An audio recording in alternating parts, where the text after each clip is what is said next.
पिछले 15-20 साल से ना जी बस मेरी आदत बन गई है। मैं शराब पीता हूँ तो मुझे नींद आती है, वरना मुझे नींद नहीं आती। मैं सारी रात नहीं सोया, मैं सारी रात अल्लाह से माफ़ी मांगते रहा हूँ कि अल्लाह पाक के करीब से मैं पलीत शराब गुजारता रहा हूँ। मैं पुलिस वाला हूँ, अंडर कवर, और वो होटल का सेट लगा हुआ, उसमें ना जी हम छापा मारते और मालिक को जो है बेसमेंट से पकड़ के लेके आए।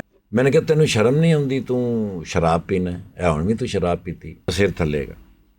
मैं क्या तू थल्ले शराब बनाउना है, लोगों ने भी पियाना, यानी आप तो गुनाह करना, लोगों ने भी कराना है, सिर ਉਹਦਾ थल्ले ही है। मैं क्या तेनू कदी किसी बजुर्ग ने दसिया हो भी अल्लाह शाह रग दे करीब है? कहता हाँ जी। तो मैं क्या तेन भी किसी ने दसिया होना भी अल्लाह पाक है? कहता हाँ जी। तो मैं क्या शराब तो पलीत है, जदों ये पलीत शाह रग दे कोलों यानी अल्लाह पाक दे कोलों लंघदी होएगी, अल्लाह कित्थे जांदा होएगा? फिर तो मैं क्या कदी कदी ये भी तो कहता होएगा कि या अल्लाह मेरे ते रहम कर, ए अल्लाह पाक, किवें कहना? फिर एक दिन मैं वहाँ गया सर, तो 10:30 बजे मैं पहुंचा, तो मुझे रिसेप्शन वालों ने कहा कि ये बंदा जो दीवार के साथ बैठा है ये 6 बजे का आया हुआ आपसे मिलने के लिए, और अच्छा बंदा था, करोला खड़ी हुई सर उसकी। तो मैं उससे मिला, मैंने कहा जी हुजूर हुक्म।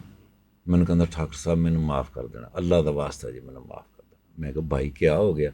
उन्होंने कहा कल मैंने ड्रामा देखा था यार, वो जो बात आपने की ना भी अल्लाह पाक है और शराब पलीत है। पिछले 15-20 साल से ना जी बस मेरी आदत बन गई है, मैं शराब पीता हूँ तो मुझे नींद आती, वरना मुझे नींद नहीं आती।